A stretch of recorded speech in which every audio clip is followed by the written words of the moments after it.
Ah, tal vez de azul lo vimos, pero a lo que marcaba la aguja, pero.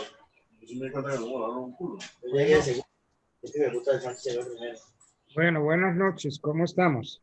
Buenas noches, doctor. Le dejo el computador abierto. Doctor, buenas noches. Por donde estoy está lloviendo ahora. Está lloviendo. Ahora mi pedazo yo traigo ahorita ponchera. Eso. Estamos ya unos calcos. Papel ya, yo me papel los que se me ya. Yo paso los que traje. Bueno. A ver cuántos han llegado. Ah, bueno, sí. Hay un buen número. Doctor, buenas tardes. Buenas noches. Buenas tardes, compañeros. ¿Cómo les va? ¿Qué han hecho?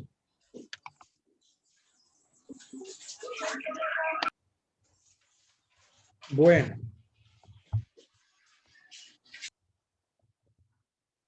Milena Paredes. Una foto muy linda, Milena Paredes. Pero en persona será igual o mejor que la foto. Miremos a ver, mire, Milena, ¿dónde está? A ver, ¿dónde está Milena? Yo la veo. No la veo. No la veo. Bueno.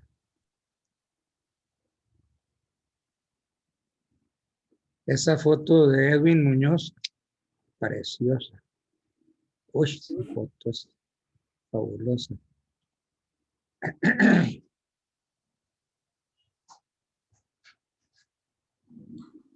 Doctor, Bueno. buenas noches. Buenas noches, ¿cómo les va?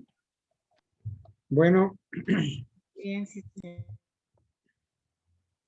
miremos hoy un aspecto que lo vamos a titular las relaciones internacionales. Relaciones internacionales. Las relaciones internacionales son ese trato recíproco que se dan los estados entre sí, los estados con Colombia, los organismos de derecho internacional. Y entonces estas relaciones jurídicas es lo que le interesa al derecho internacional público. Yo creo que ustedes vieron ya internacional público. ¿Ya lo vieron? ¿Vieron esa Sí, materia? doctor, ya lo vimos. Ah, bueno, ustedes saben de qué les estoy hablando. Entonces,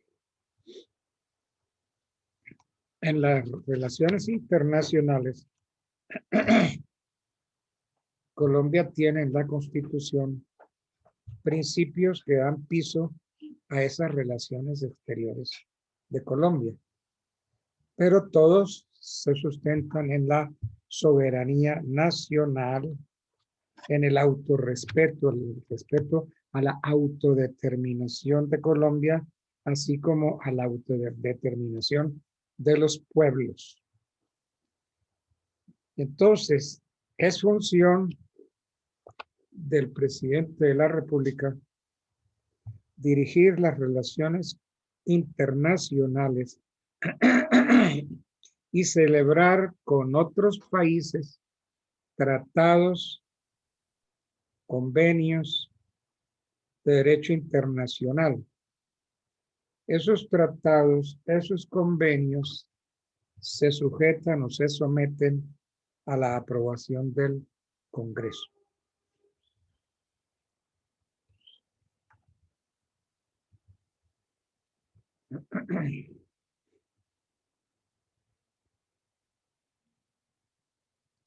También le compete al presidente, junto con su canciller, con su ministro de Relaciones Exteriores, nombrar a los agentes diplomáticos y consulares y así mismo recibir a los agentes respectivos de otros países.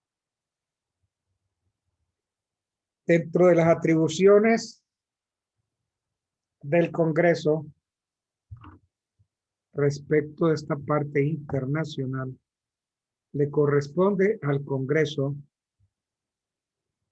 aprobar o no aprobar los tratados que el gobierno celebre con otros países o con entidades de derecho internacional. Entonces, por medio de esos tratados, podrá el Estado, sobre bases de equidad recíproca, transferir hasta parcialmente determinadas atribuciones a organismos internacionales que tengan por objeto promover o consolidar la integración económica con otros países. Y le corresponde a la Corte Constitucional decidir definitivamente sobre la exequibilidad de los tratados internacionales y de las leyes que los aprueben. Entonces le corresponde a la Corte Constitucional decidir sobre la exequibilidad de los tratados internacionales y de las leyes que los aprueben. Entonces, con este fin el gobierno remite los tratados a la Corte dentro de los 6 días siguientes a la sanción de la ley.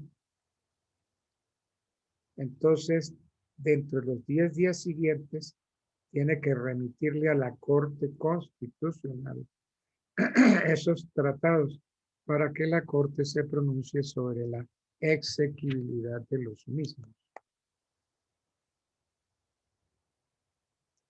Se dice que cualquier ciudadano puede intervenir para defender o impugnar su constitucionalidad. Bien.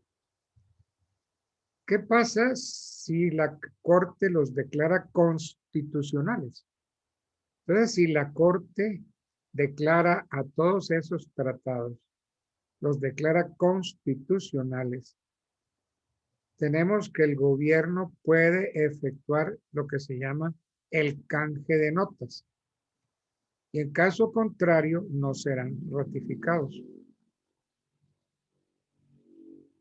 Si una o varias normas de un tratado multilateral son declaradas inexequibles por la Corte, el presidente de la República solo podrá manifestar el consentimiento formulando la correspondiente reserva. Bueno. Hay un aspecto interesante que es el tratado o las relaciones del Estado con la Iglesia.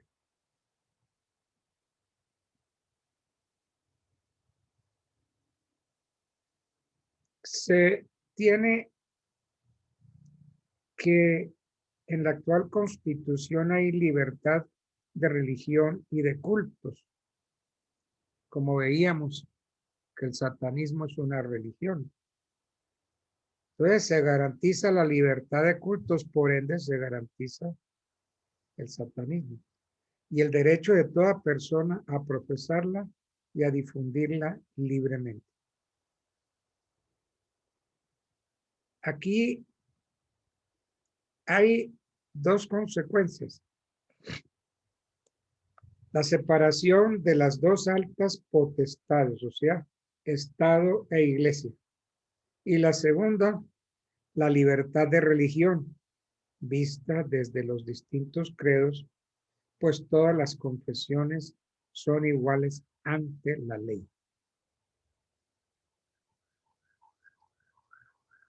Desde la Constitución del 86 se decía que el Estado garantiza la libertad de conciencia y que nadie podía ser molestado en razón de sus opiniones religiosas ni compelido a profesar creencias ni a observar prácticas contrarias a su conciencia.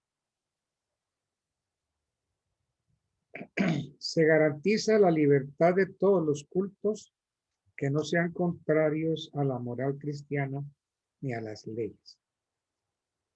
Los actos contrarios a la moral cristiana o subversivos del orden público que se ejecuten con ocasión o pretexto del ejercicio de un culto quedan sometidos al derecho común. El gobierno podrá celebrar con la Santa Sede convenios sujetos a la posterior aprobación del Congreso para regular sobre bases de recíproca deferencia y mutuo respeto las relaciones entre el Estado y la Iglesia Católica. ¿El concordato qué es? Viene de concordare. Concordare significa unión de corazones. Entonces, el concordato eclesiástico es un convenio celebrado entre la Iglesia Católica y Colombia, o entre la Iglesia Católica y un determinado estado. Su contenido se refiere a las materias que conciernen a estas potestades con el propósito de regular sus recíprocas relaciones.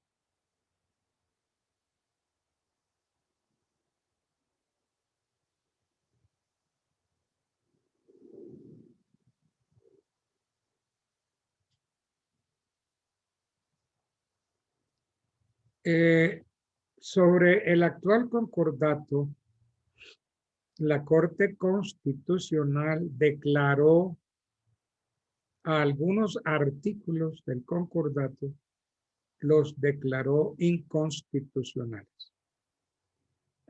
Por ejemplo, el artículo 6 del concordato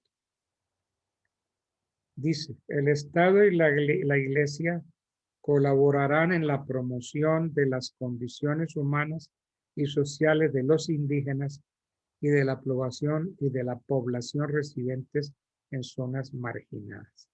Este artículo fue declarado inconstitucional. Artículo 9. Las causas de separación de cuerpos de los matrimonios católicos serán tramitados ante el Estado. Eso también fue declarado inconstitucional. ¿Por qué? Porque no se tramitan ante el Estado, sino que se tramitan ante los tribunales eclesiásticos. El artículo 10. El Estado garantiza a la Iglesia Católica la libertad de fundar, organizar y dirigir centros de educación en cualquier nivel. Ese artículo también fue declarado inconstitucional. El artículo 11. El Estado contribuirá con fondos del presupuesto nacional al sostenimiento de los planteles católicos. Fue declarado inconstitucional. Artículo 12. Las familias recibirán educación religiosa conforme a los planes y programas de la propia Iglesia. Inconstitucional. Artículo 13. La Iglesia colaborará en la educación oficial en regiones marginadas según contratos establecidos con el Estado. Inconstitucional. 14. El derecho a nombrar obispos y arzobispos es exclusividad del Papa, previa comunicación al presidente de la República. También declarado inconstitucional. Las jurisdicciones misionales podrán elevarse a la categoría de diócesis. Inconstitucional. Artículo 17. La Iglesia brindará orientación espiritual y pastoral a los miembros de las Fuerzas Armadas a través de su vicaría castrense. Eso desapareció. Artículo 18. Los clérigos y religiosos no podrán ser obligados a desempeñar cargos públicos incompatibles con su labor. Además, eximidos de servicio militar. Inconstitucional. Artículo 19. Los procesos civiles de clérigos y religiosos los manejarán los tribunales del Estado, con excepción de los obispos, quienes serán juzgados por la sede apostólica. Inconstitucional. Los juicios a clérigos y religiosos No podrán ser públicos ni su detención hacerse en cárceles comunes. Si son condenados, se les aplicará el régimen ordinario de penas. Inconstitucional. El ejercicio ilegítimo de funciones eclesiásticas será considerado por el Estado como usurpación de funciones públicas. También inconstitucional. El Estado reconocerá a la Iglesia una indemnización y una contribución por las deudas adquiridas en el siglo pasado. Será reglamentada la contribución del Estado para crear nuevas diócesis y el sostenimiento de las existentes en los territorios de misiones. Entonces, la declaratoria de inexequibilidad de esos artículos que mencionamos y leímos trajo un interesante debate. Y entonces hay tesis encontradas. Una, la de la Corte Constitucional desde la perspectiva del derecho público interno que pregona la supremacía de la Constitución en todos los casos. La otra, desde la perspectiva del derecho internacional que sostiene que el principio pacta sunt servanda. ¿Qué significa ese principio? Pacta sunt servanda. Que Los pactados se deben cumplir. exacto, que los contratos, los actos jurídicos, los pactos deben respetarse, deben cumplirse. Es decir, no pueden ser desconocidos unilateralmente. Y que una terminación de esta suerte, pues, le quita peso a nuestras relaciones internacionales.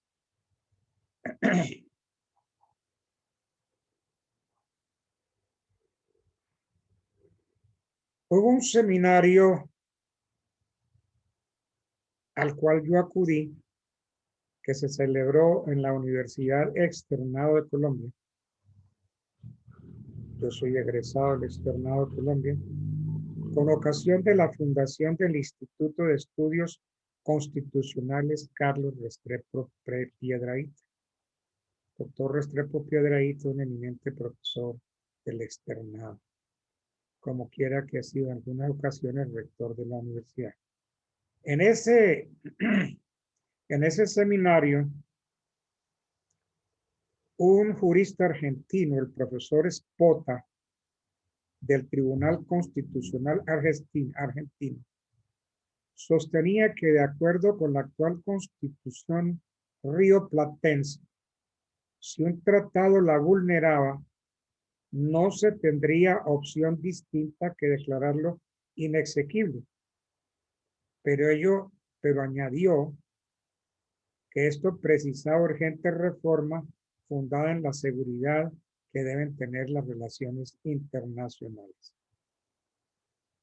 La Corte Constitucional, como lo vamos a ver más adelante, varió su tesis sobre competencia para conocer de los tratados internacionales. Bueno, miremos los tratados públicos y su control. ¿Qué entendemos por tratado internacional? Por tratado internacional debemos entender todo acuerdo entre personas internacionales o, si se prefiere, todo acuerdo entre miembros de la comunidad internacional.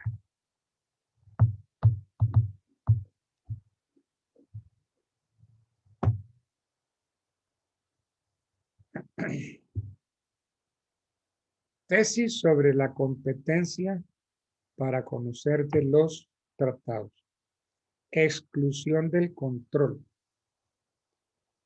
Se excluyeron del control jurisdiccional de la Corte Suprema de Justicia las leyes aprobatorias de los tratados públicos según jurisprudencia de la citada Corte. Se fundamentó esta posición en que en nuestra legislación no existía una reserva tácita de validez luego de surtido el canje de los instrumentos de ratificación y porque ello conllevaría a crear una inestabilidad jurídica en las relaciones interestatales. Además, porque las leyes aprobatorias de tratados públicos son partes integrantes de un acto complejo y se diferencian de las leyes ordinarias. Este tratadista de Derecho Internacional, Luis Carlos Sáchica, expresa que nuestra jurisprudencia acepta la supremacía del derecho internacional sobre el derecho público interno. Luis Carlos Sáchica, espera un momentico, yo tengo aquí una gatita que está hoy muy necia. Vas para abajo, para abajo. Luis Carlos Sáchica expresa que nuestra jurisprudencia acepta la soberanía, acepta la supremacía del derecho internacional sobre el derecho público interno y el carácter especial de las leyes aprobatorias de tratados, excluyéndolas del control de la Corte, aunque reconoce que los actos de aprobación de tratados se rigen por el derecho interno y están sometidos al control político del Congreso. El Congreso puede rechazar lo estipulado al encontrarlo incompatible con la Constitución. Eso puede hacer. Llegó a sostener la Corte Suprema de Justicia que las leyes aprobatorias de tratados públicos sí podían ser objeto de control constitucional. ¿Qué dijo la Corte Suprema? Que las leyes aprobatorias de tratados públicos sí podían ser objeto de control constitucional. ¿Para qué se aprueba un tratado? A ver, yo les hago esa pregunta. ¿Ustedes qué opinan? Para crear obligaciones. Sí, es cierto. Por temas comerciales y económicos que le convienen a ambos países. No, Para relaciones.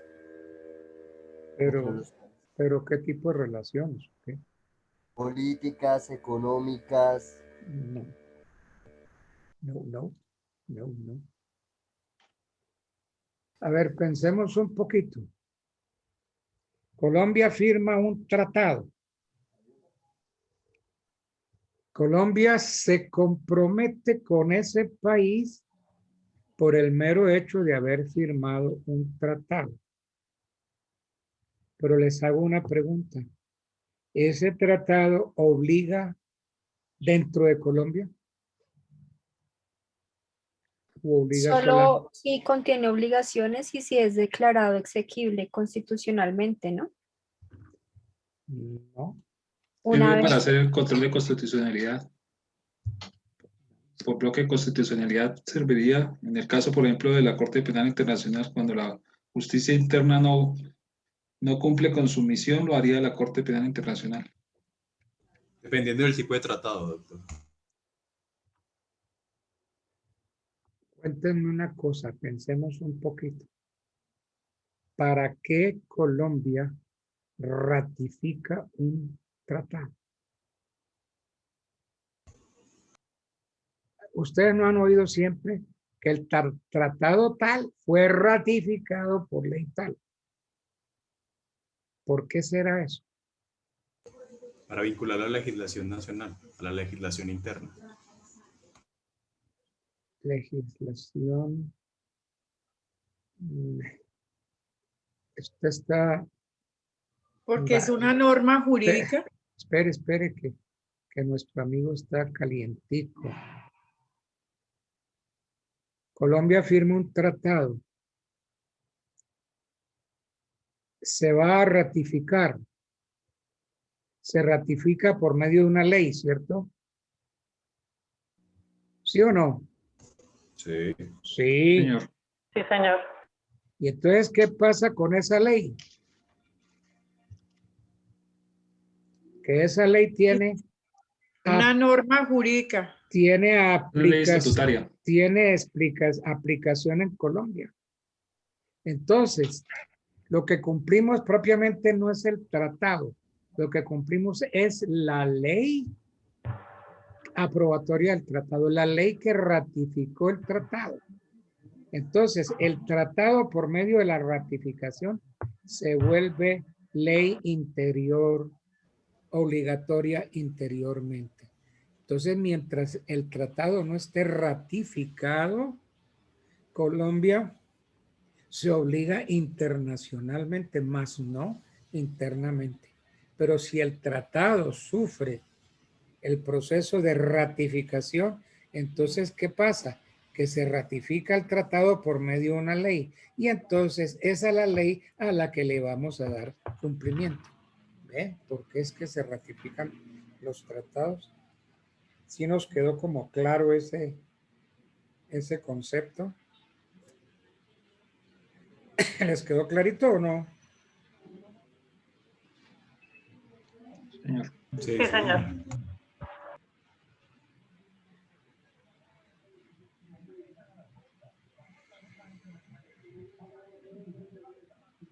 Bueno. Llegó incluso a sostener la Corte Suprema que las leyes aprobatorias de tratados públicos sí podían ser objeto de control constitucional si aún no había culminado el trámite de formación del tratado con el canje de ratificaciones. Hay una tesis que pregona la prevalencia del derecho interno. Esta tesis sostiene la posibilidad de que se declare inconstitucional una ley aprobatoria de un tratado. Se puede declarar inconstitucional una ley aprobatoria de un tratado y aún el propio tratado, en caso de que sea contradictorio a los preceptos constitucionales. También el tratado puede ser declarado inconstitucional. Entonces, esta tesis plantea la posibilidad de que la Corte Constitucional, como titular del control constitucional, pueda declarar su inexequibilidad en caso de que un tratado fuera violatorio de la Carta Política. Aún después de perfeccionado el tratado, así se haya perfeccionado, la Corte puede echarlo para abajo. Los opositores, ¿qué plantearon? En sentido contrario, sus opositores plantearon la imposibilidad de que la Corte tuviera competencia para ello, por tratarse de una norma jurídica que por formar parte de un acto complejo y producto del acuerdo de voluntades de varios estados, escapaba al control jurídico de uno solo de ellos, debiendo ser de la competencia de los organismos internacionales. Bueno, hay un control por vicios de trámite. Aquí conviene señalar cómo la Corte Suprema de Justicia, bajo la Constitución del año 86, sostuvo la tesis de la competencia para conocer de las demandas de inexequibilidad en cualquier tiempo contra las leyes aprobatorias de tratados internacionales cuando se refirieran a vicios de trámite en la formación de la ley.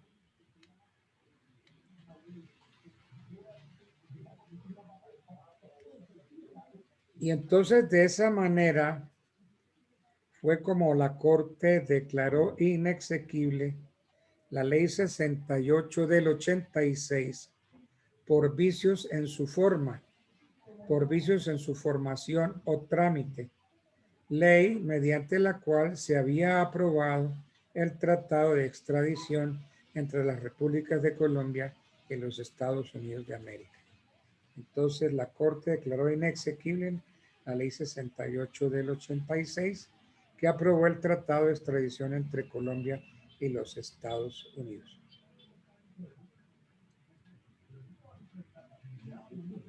Y la Corte ha reiterado, ha vuelto a sentar la tesis de la incompetencia para conocer de la inexequibilidad de los tratados internacionales.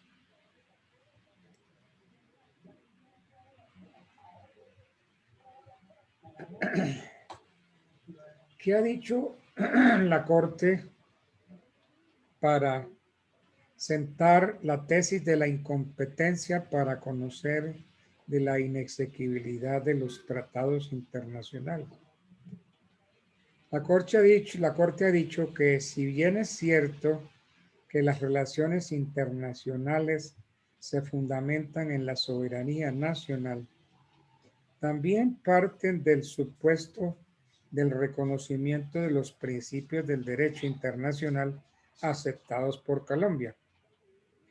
Y es una verdad incontrovertible que uno de esos principios es el cumplimiento de los tratados como medida de seguridad y estabilidad jurídica. Los tratados hay que cumplirlos.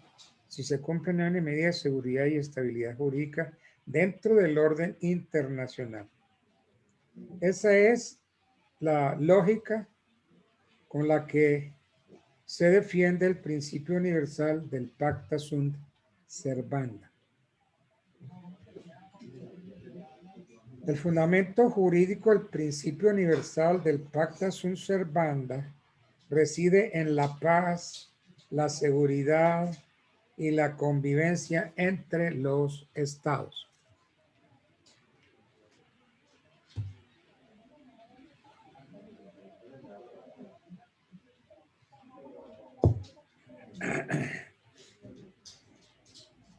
Entonces, los tratados deben respetarse.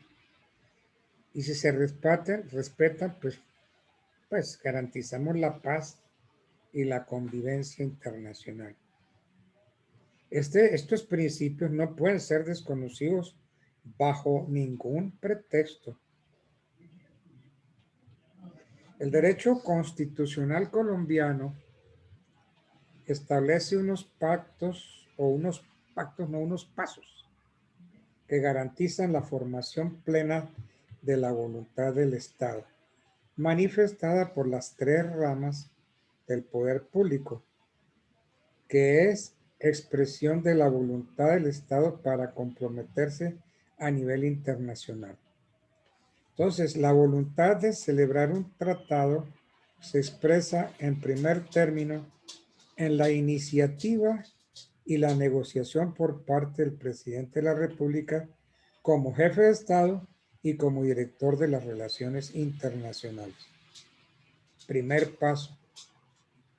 La voluntad de celebrar un tratado se expresa por la iniciativa y en la negociación por parte del presidente como jefe de Estado y como director. Y en segundo término, en la aprobación o improbación por parte del Congreso Nacional. Y en tercer término, en la revisión automática por parte de la Corte Constitucional. Este último paso hay que darlo porque es el perfeccionamiento del tratado. Después de esto, viene la ratificación, el canje de instrumentos y demás formalidades a través de las cuales el tratado es perfeccionado y por ende se pone en vigencia.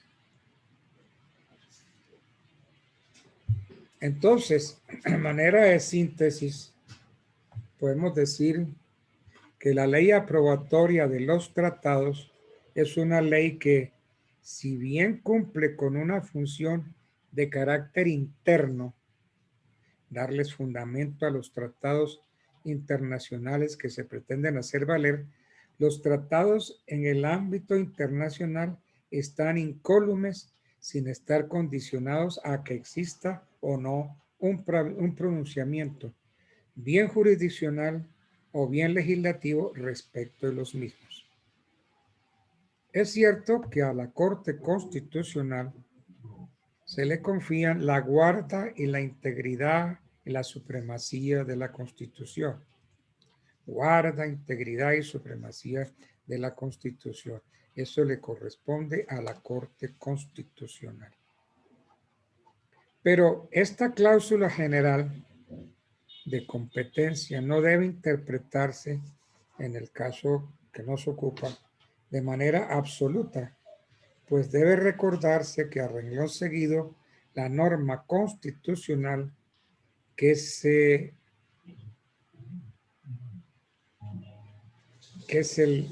la que se le otorgó al tratado, le está señalando unos límites perentorios en los estrictos y precisos términos del artículo 241 de la Constitución. ¿Cómo es el control de los tratados en la Constitución del 91? Es bien sabido que la Constitución de 1991 señaló un control previo automático e integral de los tratados, pero con antelación al canje de notas, es decir, previamente al perfeccionamiento del tratado, según el artículo 241, ordinal 10º, que señala como competencia de la Corte Constitucional, decidir definitivamente sobre la exequibilidad de los tratados internacionales y de las leyes que los aprueben. Con tal fin, el gobierno los remite a la Corte dentro de los 6 días siguientes a la sanción de la ley. Y cualquier ciudadano puede intervenir para defender o para impugnar su constitucionalidad. Entonces, si la Corte los declara constitucionales, el gobierno podrá efectuar el canje de notas. En caso contrario, no serán ratificados. Cuando una o varias normas de un tratado multilateral sean declaradas inexequibles por la Corte, el presidente de la República solo podrá manifestar el consentimiento formulando la correspondiente reserva. Eso es lo que podemos decir sobre los tratados.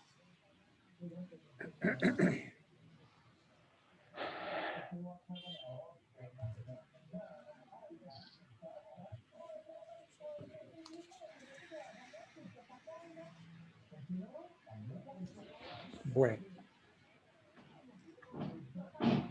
miremos ahora, entremos en un capítulo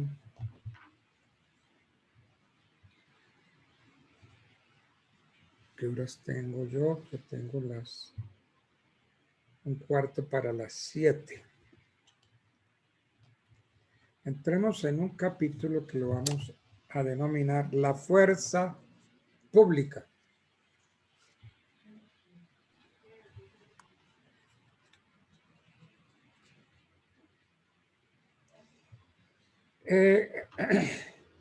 ¿Qué sería la fuerza pública? Son ese conjunto de agentes de la autoridad armados, generalmente uniformados y todos distinguimos los uniformes. Todos sabemos cómo es el uniforme del ejército, cómo es el uniforme de la Fuerza Aérea y cómo es el uniforme de la Armada. Y no solamente el uniforme, sino las gorras. Las gorras cambian. Las gorras de la Armada Nacional son blancas. Entonces, la fuerza pública es ese conjunto de agentes armados y generalmente uniformados que bajo la dependencia del poder público tienen por objeto mantener la soberanía nacional y el orden interno, el orden público interno e el orden público externo. Tenemos que decir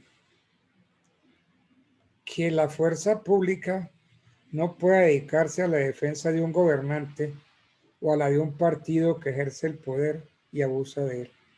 ¿Qué tal eso? ¿Qué tal una fuerza pública que solamente se dedique a la defensa del presidente o a la defensa de un partido? Terrible. No, señor. Mantiene el orden público interno, mantiene la soberanía, mantiene la relación normal entre nosotros los asociados. Entonces, la fuerza pública podemos decir que es aquella que está integrada en forma exclusiva por las fuerzas militares y la Policía Nacional. Las fuerzas militares y la Policía Nacional. La Policía Nacional no es fuerza militar. Es un organismo armado que, como su nombre lo indica, le compete el control de la polis de la ciudad. Y tenemos que todos los colombianos tenemos la obligación de tomar las armas cuando las necesidades lo exijan para defender la independencia y las instituciones públicas. Por eso es que todos los colombianos debemos prestar servicio militar para conocer esto por dentro, para conocer cómo se dispara un fusil, para conocer técnicas de combate, en fin, combate terrestre, combate armado, combate en el mar, en ríos, combates a través de submarinos, combates aéreos, a través de aviones, a través de helicópteros, etcétera, etcétera. Entonces, las fuerzas militares, repito, están integradas por el Ejército, la Armada Nacional y la Fuerza Aérea, encargados primordialmente de la defensa de la soberanía, la independencia, la integridad del territorio nacional y el orden constitucional. Pero la verdad hay que reconocerlo. A la policía no le compete esto. No le compete. Ella no tiene esa función. Pero se han visto en la necesidad de acudir a la policía para que defienda el orden público de la nación. Y la verdad es que lo hace, y lo hace con un esmero increíble. Y si no hubiera policía, pues, ¿qué sería de este país? Porque entre la policía y el ejército primordialmente se defiende el país, interna y externamente.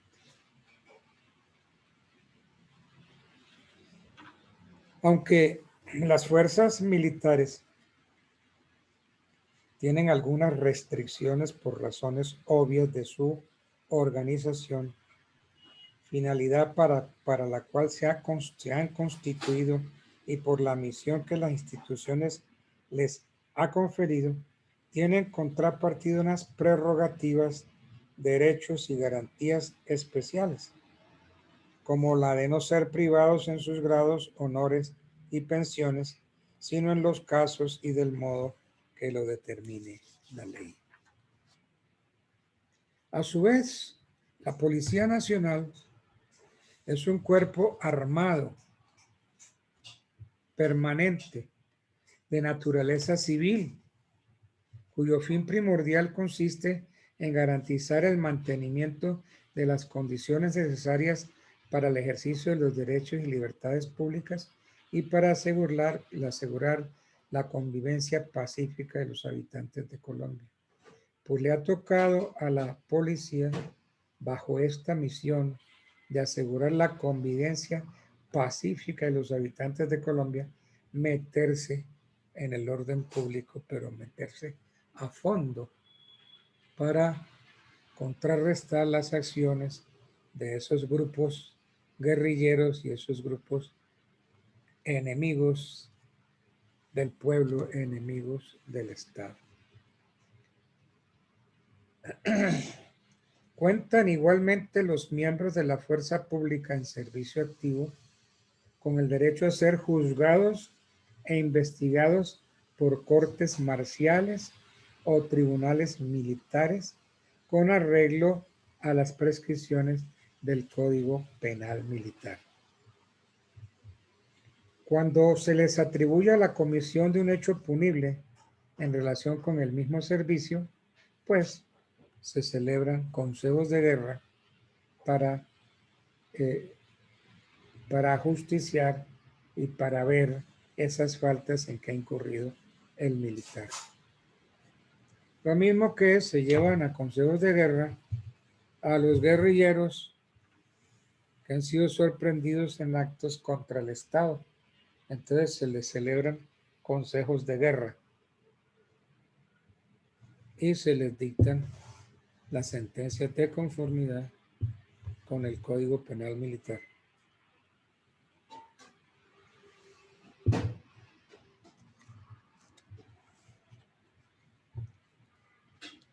Le corresponde a la ley determinar los sistemas de promoción profesional, cultural, social de los miembros de la fuerza pública, debiéndoles impartir enseñanza respecto de los fundamentos de la democracia y de los derechos humanos. Miremos cuáles serían las diferencias entre las fuerzas militares y la Policía Nacional. La verdad sea dicha, aunque la Policía Nacional integra la fuerza pública, porque hace parte de la fuerza pública, y de ella hacen parte las fuerzas militares, conviene señalar que la propia Constitución expresa que la Policía Nacional es de naturaleza civil, no militar. Una de las consecuencias que surge de esta diferencia se hace explícita en materia de responsabilidad respecto de la ejecución de las órdenes que se reciban por parte de los superiores respectivos. Sí, las órdenes que recibe la policía emanan de la Dirección General de la Policía, pero el director general de la policía depende del señor ministro de la Defensa y el señor ministro depende del señor presidente de la República. Creo que hay un artículo que nos habla de todo esto.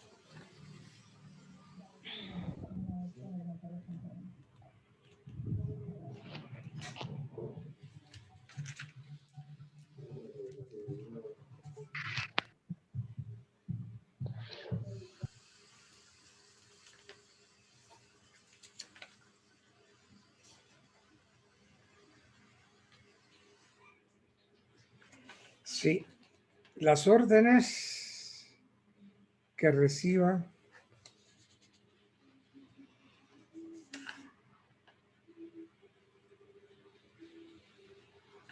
a ver, en caso de infracción manifiesta de un precepto constitucional en detrimento de alguna persona, el mandato superior no exime de responsabilidad a la gente que lo ejecuta. Los militares en servicio quedan exceptuados de esta disposición. Respecto de ellos, la responsabilidad recaerá únicamente en el superior que da la orden.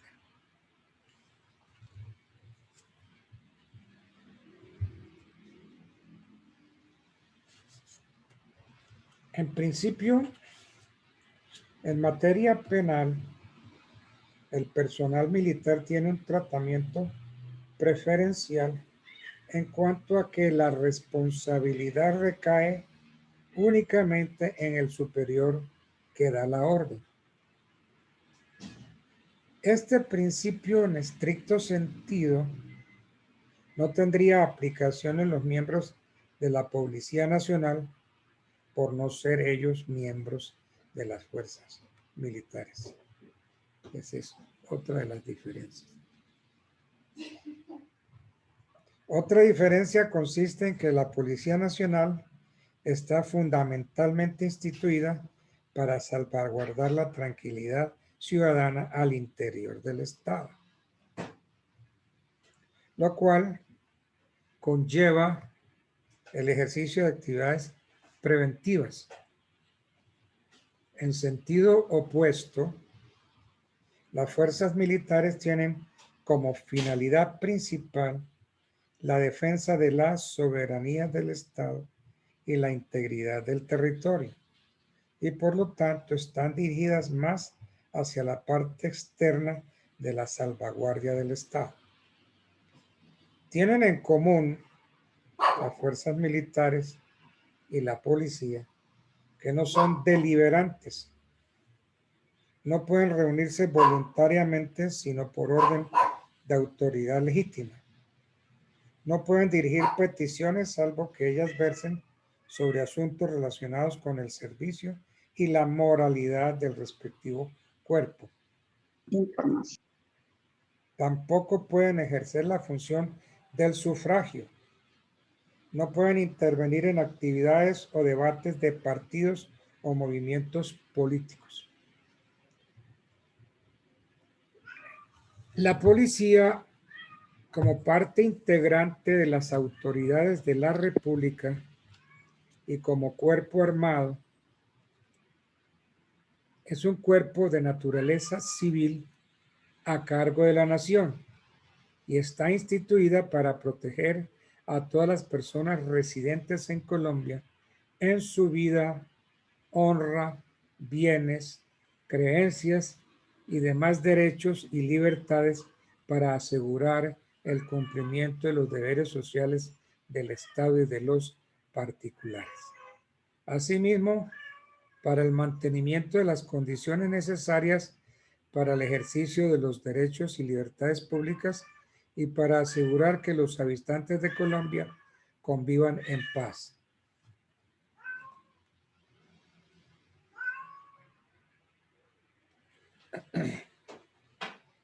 La actividad de la policía está destinada a proteger los derechos fundamentales tal y como está contenido en la Constitución y en pactos y en tratados y en convenciones internacionales de derechos humanos suscritos y ratificados por Colombia. La actividad policial está regida por la Constitución política, la ley y los derechos humanos. Los principios se señalan como principios de la prestación del servicio público de policía los siguientes. Se señalan como principios de la prestación del servicio de policía los siguientes. El servicio público de policía se presta con fundamento en los principios de igualdad, imparcialidad, control ciudadano y publicidad mediante la descentralización, la delegación y la desconcentración de funciones.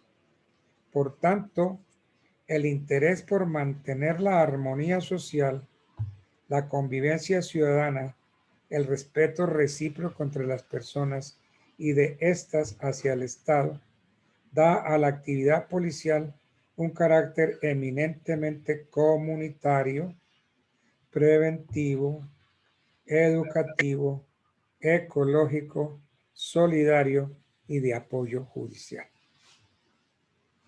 Entonces, el interés por mantener la armonía social, la convivencia ciudadana, el recíproco entre las personas y entre las personas y el Estado, le da a la policía un carácter eminentemente comunitario, preventivo, educativo, ecológico, solidario y de apoyo judicial.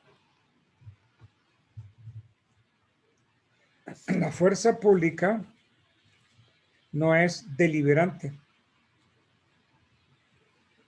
En consecuencia, no puede reunirse sino por orden de autoridad legítima, ni puede dirigir peticiones sobre asuntos que se relacionen con el servicio y la moralidad del respectivo cuerpo y con arreglo a la ley.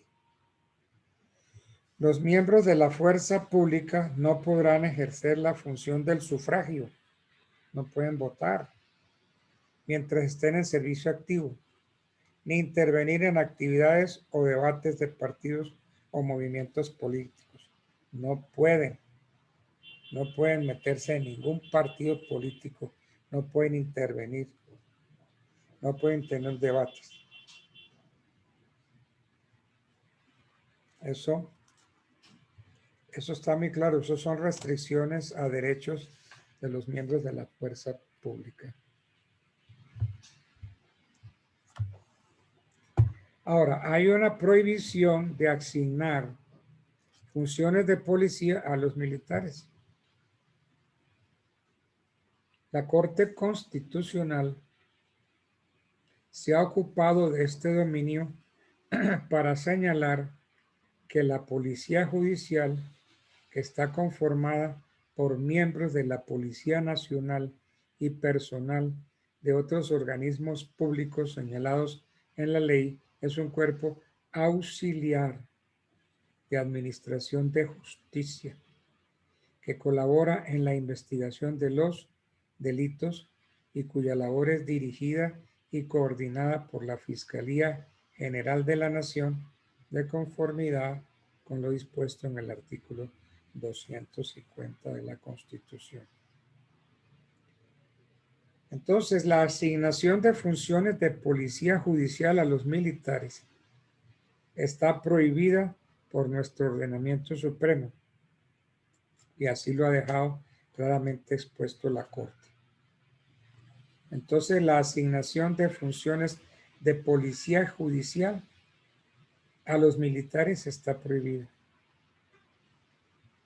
En efecto, las fuerzas militares, como son la Armada, el Ejército y la Fuerza Aérea, en atención a sus objetivos constitucionales, defensa de la soberanía, de la independencia, de la integridad del territorio y del orden constitucional, carecen de competencia en materia de policía judicial.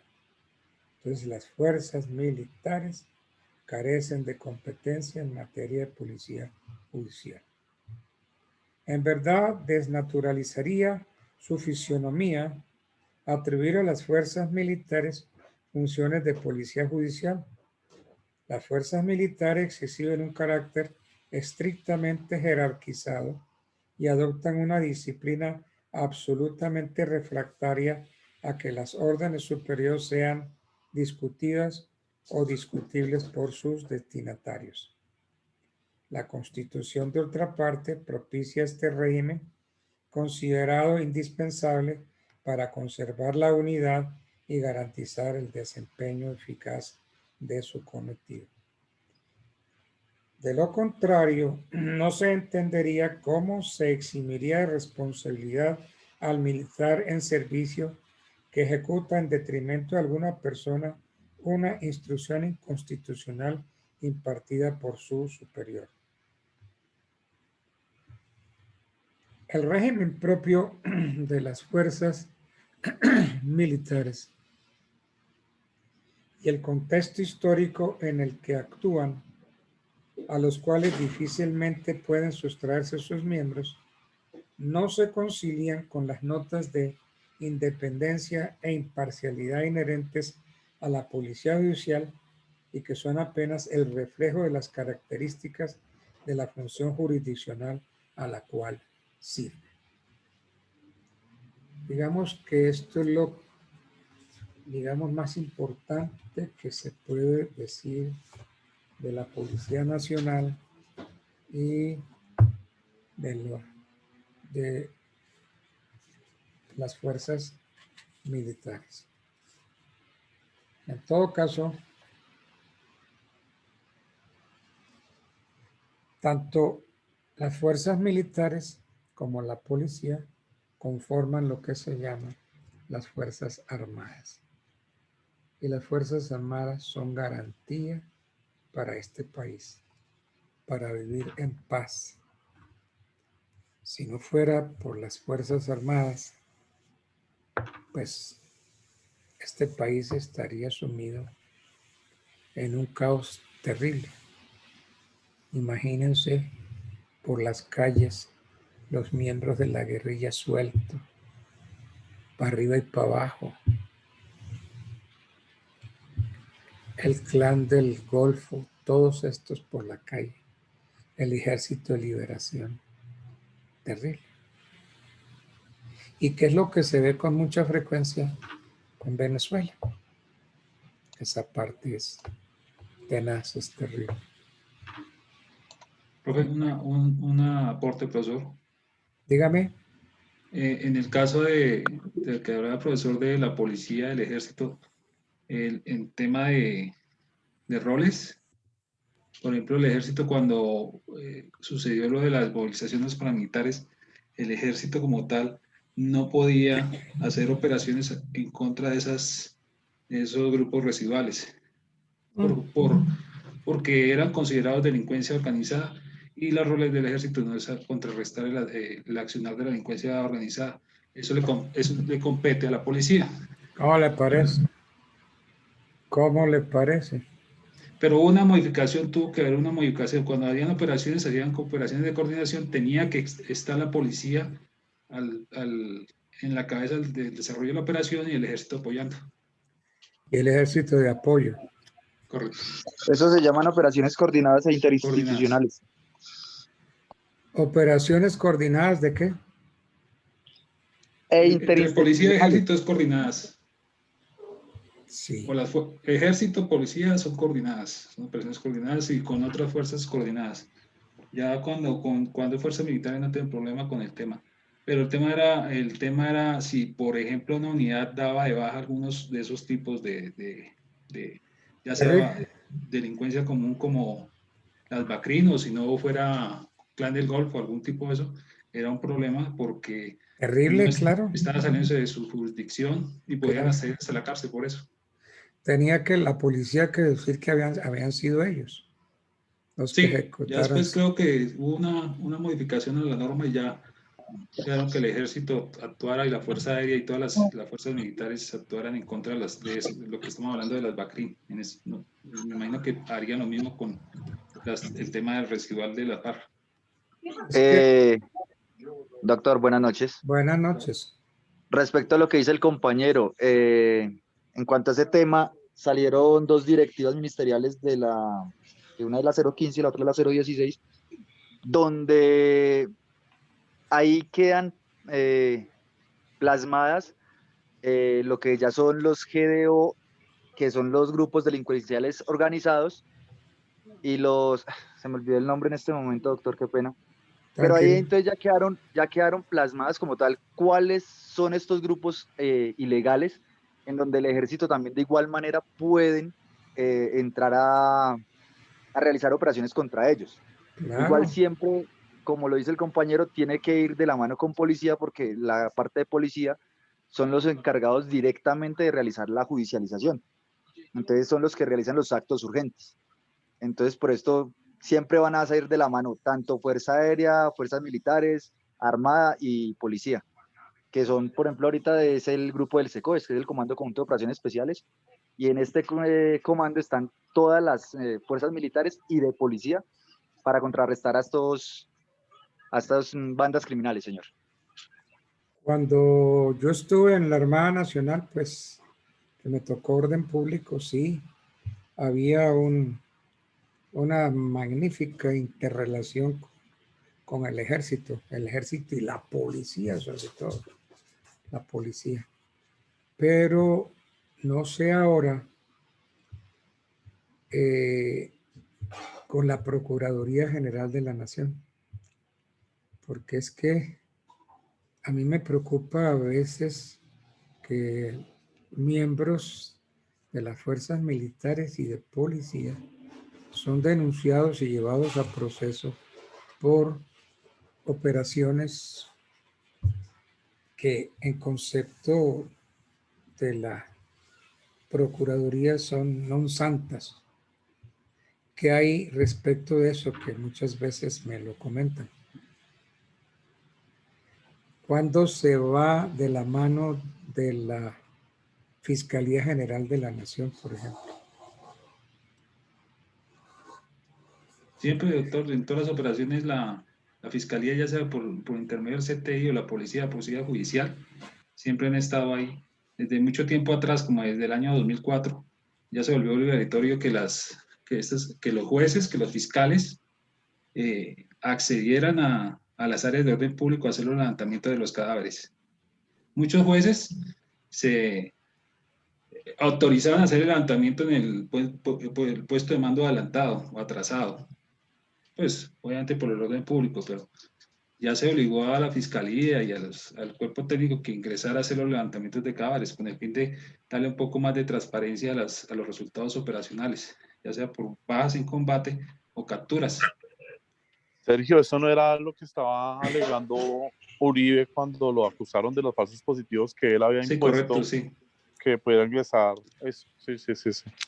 La transición cuando estaba Pastrana no se hacía los levantamientos de cadáveres, inclusive daban la orden los jueces de hacer fosas comunes y enterrar las bajas, tomar fotos y no más, porque no había medios, no había forma para sacar los cadáveres. En fin, y ya después cuando entró, en muchas ocasiones el DAS me acompañó a mi levantamiento de cadáveres, el DAS, luego ya cuando acababan el DAS, el CTI o miembros de la policía hacían los levantamientos de los cadáveres. Obviamente uno tenía su récord personal, obviamente porque desafortunadamente la guerra jurídica es complicada y después en un futuro lo están llamando a uno y resulta que era el bobo del pueblo y lo tratan de pasar como el bobo del pueblo y pues desafortunadamente, gracias a Dios, pues uno guardando la información, las órdenes de operaciones, toda la información pertinente, pues se puede desvirtuar que sí realmente era un bandido, que era un cabecilla, que era el explosivista, el radista, etcétera, etcétera. O que era un falso positivo, si lo que hiciera un bandido. Óigame, a mí se me hace que han complicado mucho las cosas. En mi época el asunto era más sencillo. Uno salía a orden público y pues se daba uno chumbimba con el que sea y los muertos quedaban ahí, listo. Después venían y los recogían y se llevaban a sus muertos.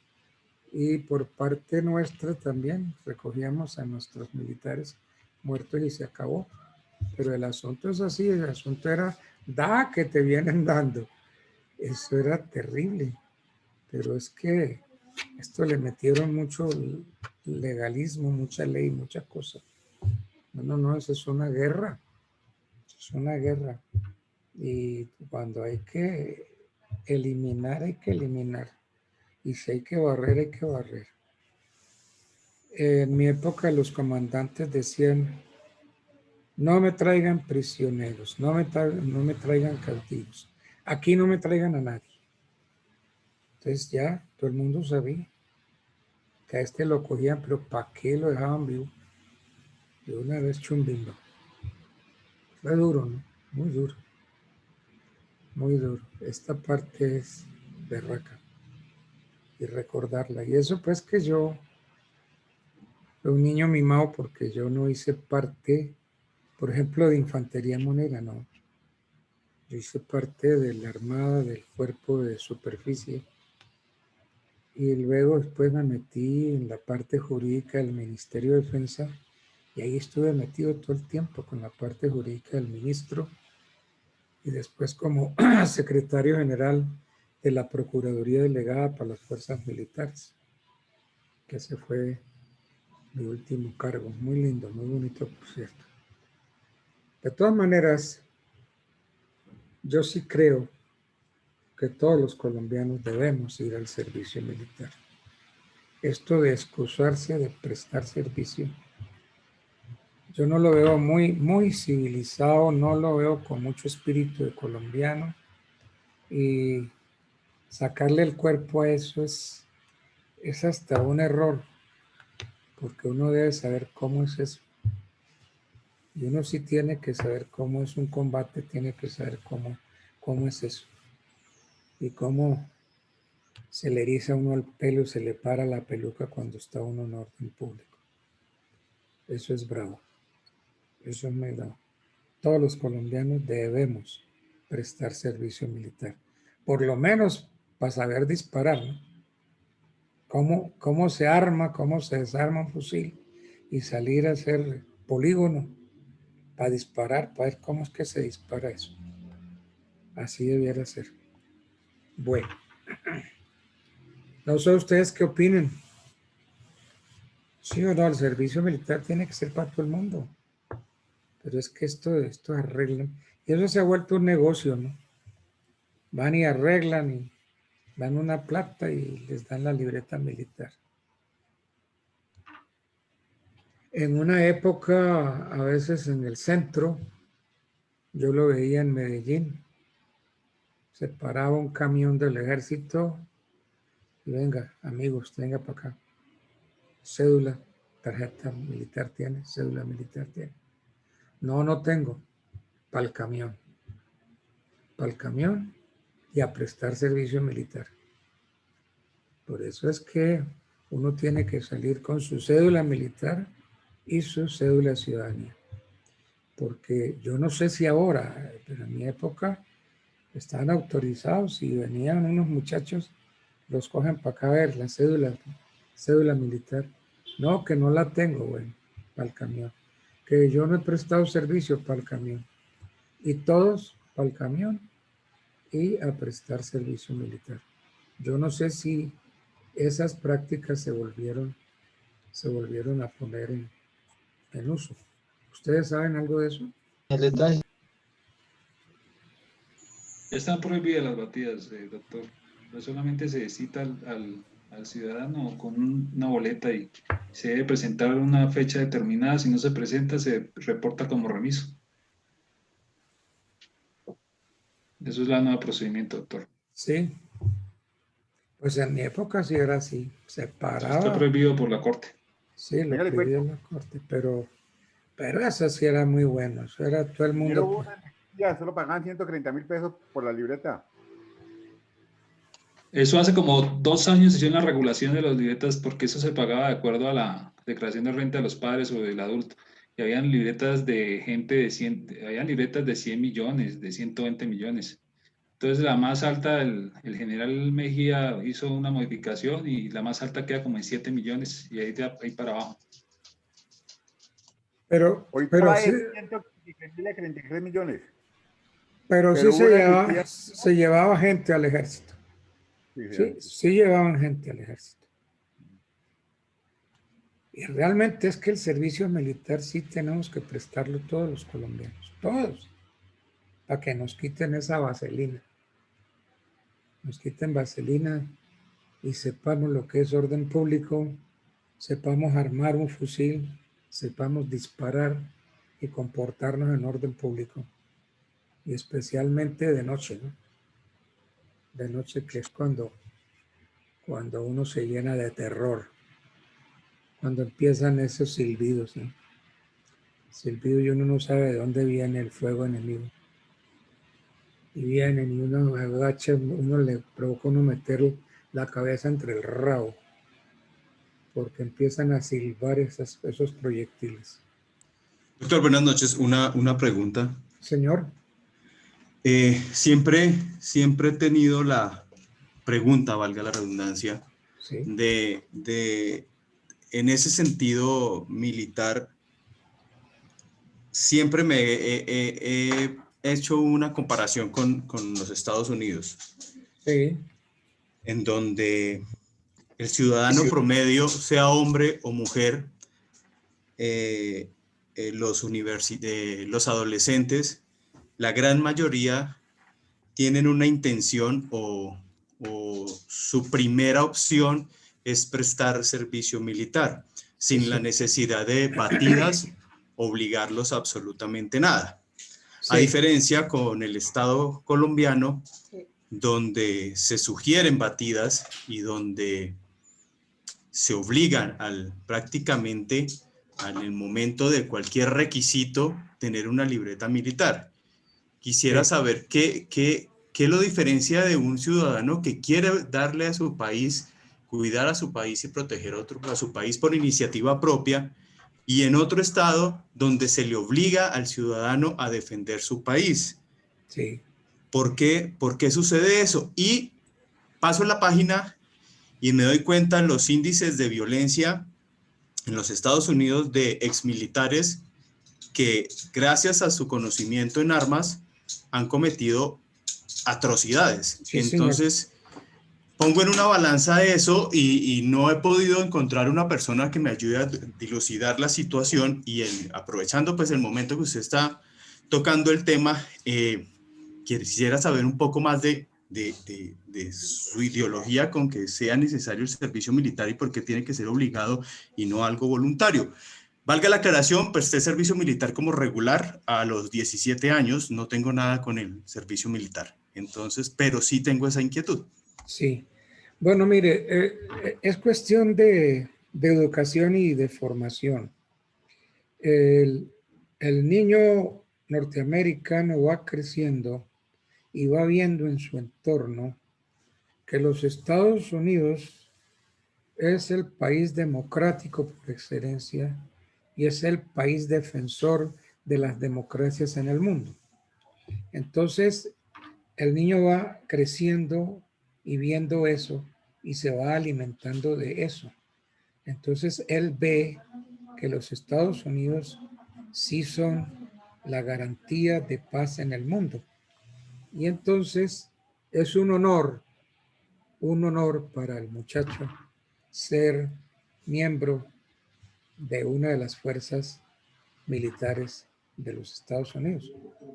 Entonces es un gran honor prestar el servicio militar en el ejército, en la Fuerza Aérea, en la Armada, donde usted quiera. Eso es un gran honor.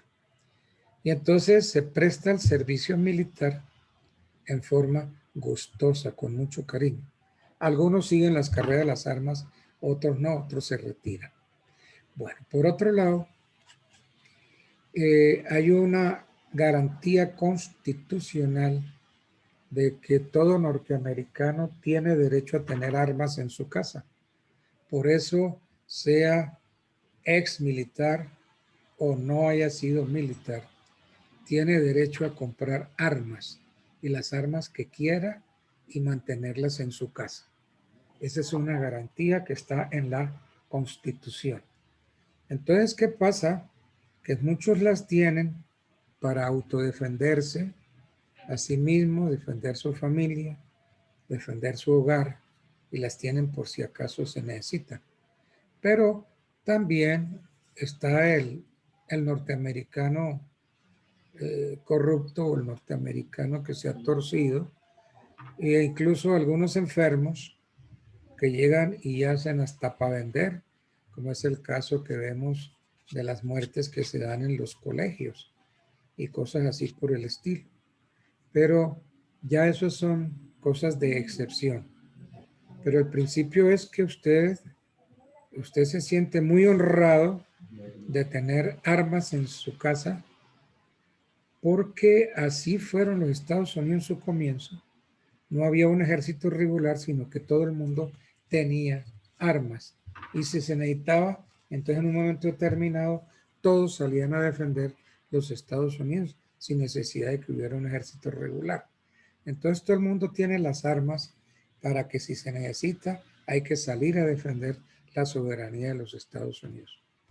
Pero es tal el concepto de garantes de la paz en el mundo, que ellos se sienten dueños y señores del mundo. Y la verdad es que así son. Yo diría que si no fuera así, pues muchos países y muchos soberanos dictadores harían bellezas, porque tienen el freno, saben que de continuar tienen ese freno de los Estados Unidos, y que en un momento determinado los Estados Unidos pueden llegar a invadir o a tomar por la fuerza un país o a sacar por la fuerza a un gobernante. Como acordémonos, no hace mucho, este general en Panamá que retó a los gringos, pues yo soy aquí el comandante general, si pueden, vengan por mí, si pueden. El caso fue que si pudieron, fueron por él, lo cogieron de donde sabemos, lo sacaron de ahí de Panamá y se lo llevaron preso, ¿no? Y así hay muchos casos. Ahorita tenemos un gobernante que se cree poderoso, que es nuestro vecino. Él se cree poderoso, pero estuvo, pero poquito a que Trump invadiera Venezuela. Ahora, los Estados Unidos cuentan con el apoyo de Colombia. Colombia es vital para mantener a raya a Venezuela, porque aquí vienen las tropas norteamericanas. Aquí se fondean frente a las costas nuestras, las costas de La Guajira, se fondean submarinos nucleares. Y es que un submarino nuclear puede durar, si se quiere, 6 meses sin salir a flote. Otros pueden llegar hasta 1 año. Entonces, nosotros sabemos, y yo lo sabía de antemano, cuando estaba en la Armada, que nosotros teníamos siempre un submarino nuclear fondeado en aguas colombianas. Y yo creo que eso no ha cambiado. Ahí tiene que estar, ahorita mismo tiene que haber un submarino nuclear para que en caso de que se necesite, pues disparan ahí sus misiles directo a Venezuela. Y esa es la garantía que tiene Colombia, ¿no? De la protección que tiene de los Estados Unidos. Y a su vez, los gringos saben que Colombia es un pie de apoyo para cualquier cosa contra Venezuela. Entonces nosotros en Colombia no nos hemos levantado con ese espíritu patriota de velar por Colombia, de defender nuestra soberanía, de defender nuestros intereses y de portar un uniforme con gusto, con alegría, con cariño. Sí, doctor, también puede ser algo de la concepción que tenemos de Estado, donde los americanos le dan todo a su nación. Sí. Y los colombianos, la nación nos debe dar todo. Exactamente. Puede ser también, es que he tratado siempre de sí, eso encontrar es el punto donde esté la diferencia, porque un americano paga sus impuestos cumplidamente, no le hace el quite absolutamente a nada y sabe que él se le debe a la nación. Al contrario de lo que pasa en su gran mayoría los colombianos, es la nación la que tiene que entre comillas, y espero no malinterpreten mi expresión, mantenerme. Sí. Y es el que debe velar y salvaguardar mi seguridad y mi integridad física. Creería yo que de pronto ese puede ser el punto de diferencia. Y también eso que usted dice, eso es muy cierto. Eso es totalmente cierto, ¿no?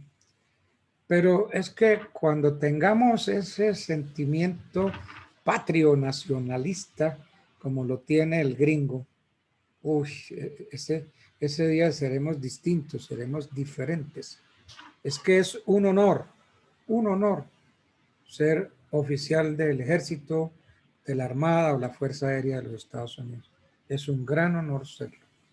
Pero, profesor, yo pensaría que, digamos, en cuanto a lo que dice el compañero, el estatus mientras que el gobierno no le dé el estatus y la importancia a sus fuerzas militares, por ejemplo, empecemos por la remuneración, su Sí. sueldo, Sí. que es, o sea, si comparamos un oficial norteamericano con uno colombiano, da tristeza.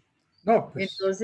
Entonces, mientras que no le demos la importancia y no le demos el rango que merecen nuestras fuerzas militares, pues no vamos a tener una dignidad, un respeto, y que nuestros jóvenes quieran pertenecer a las fuerzas militares porque es el respeto, es el símbolo de seguridad de una nación y representa muchas cosas. Pero desafortunadamente aquí en Colombia y nuestra cultura es que un policía no vale nada o que un recluta no vale nada o que mientras que ellos exponen su vida por nosotros y la exponen por nada porque los sueldos aún son muy miserables y eso yo pienso que está dentro del respeto hacia un militar. Sí, eso es totalmente cierto. Es que no se puede comparar. Cuando usted es oficial, a mí me ha tocado vivirlo, me tocó vivirlo muy de cerca por haber sido oficial de la Armada Nacional y por tener yo un sobrino que llegó a ser almirante. Comparando la vida de él con la mía, no, por Dios. Un oficial de la Armada, porque doy el ejemplo, la Armada tiene todo, tiene vivienda, tiene educación, tiene medicina, tiene equipo, una belleza de uniformes y de calidad, tiene, no. Entonces, además que usted sale uniformado a la calle y ve que la gente lo trata con un respeto y con cariño, con mucho respeto, lo tratan. Las veces en que yo estuve en los Estados Unidos y me tocó uniformarme y salir uniformado, lo vi el respeto y el cariño de la gente hacia los militares. Eso es... Profe. Sí, dígame, señor. Ahí voy a hacer un paréntesis, el compañero está preguntando. El tema del, por ejemplo, hablamos del ejército de Estados Unidos, ellos tienen, en Estados Unidos tienen muchas prevalencias ante el resto de comunidad. Por ejemplo, sí, prerrogativas. Sí, ellos tienen prerrogativas. Por ejemplo, ellos no le cobran el tax. Ellos van a un supermercado, no le cobran tax. O sea, aquí lo que se llama IVA, no le cobran absolutamente nada de eso. Sí, descuentos, todos los que quieran. En toda actividad, casi sea la de un colegio, siempre van a tener primero prevalencia de los militares en cualquier actividad. Por ejemplo, yo siendo militar estadounidense, yo me retiro, hay una agencia encargada de buscarme trabajo, ya sea de acuerdo a mi perfil. Aquí en Colombia es diferente. Aquí se retira y mirar cómo soluciona, si se pensionó bien, si no, también. Entonces, el tema de que la gente no quiera prestar servicio militar es obligatorio, pero usted se va realmente a la norma y hay más o menos, yo me atrevería a decir como más de 20 excepciones para no prestar el servicio militar. Sí. Entonces, realmente los que prestan el servicio militar son los que no tuvieron excusa para presentarlo, porque eso es una cantidad, eso mejor dicho, hasta por el color de piel hay posibilidades, y lo último creo que hasta la objeción de conciencia. Entonces, esa mala idea que se han dado a la gente por el conflicto interno que hemos tenido durante todos estos años, asumen que el que va a prestar servicio militar va a ir al frente de combate, y eso es totalmente errado, porque los soldados son utilizados para seguridad de bases y batallones, instalaciones, nada más. Ellos no se van allá a buscar a tiro fijo o a los cabecillos de las FARC, no. Para eso están los soldados profesionales. Entonces, esa concepción de que la gente piensa que si se va al ejército va a morir, o a la policía o al INPEC, eso está errado. Eso ya cambió hace muchos años en la institución. Ya no es como antes que el soldado regular, o ya no aparece como regular, ya que un soldado, no sé cómo se llama ahorita, ya no existe ni regular ni bachiller, es un solo soldado y prestan la misma cantidad de tiempo de servicio. Inclusive les mejoraron las condiciones de la bonificación que les daban, porque antes les daban como 60.000, 80.000 pesos. Ahorita más alrededor está como los 400.000, no sé si hay un oficial activo o suboficial ahí que lo pueda corroborar, pero en esos momentos la situación no es porque la gente se muera o que tengan que morir, porque muchos de ellos no salen de Bogotá, o salen, por ejemplo, para el Bichada y están cuidando una garita y de ahí no salen. A veces están los soldados profesionales. Cierto. Eso es el tema. Eso es totalmente cierto. Sí, no hay una diferencia, pero abismal. Una diferencia increíble. Los soldados les pagan 270.000 pesos por prestar servicio militar hoy en día. Al que entra le pagan 270.000 pesos. No, el estatus que se tiene de ser militar en los Estados Unidos es un estatus altísimo. Un estatus muy Al alto. dragoniante 250, profesor, y el congresista, ¿cuánto gana? Pues, ¿cuánto está? Como 33 millones gana un congresista. No, eso es una... Ay, de eso ni hablemos. Pues sí, total que no podemos comparar las fuerzas militares nuestras con la de los Estados Unidos. En cuanto a vivienda militar, yo me acuerdo que yo solicité vivienda militar y me la otorgaron. Y vino otro oficial más antiguo que yo y de mayor grado, y ¡pum! Me quitaron todo el derecho y la casita que yo había lagarteado, me la quitó en medio minuto. Y así todo, ¿no? Todo es así. Pero bueno, así todo considero yo que el servicio militar hay que hacerlo.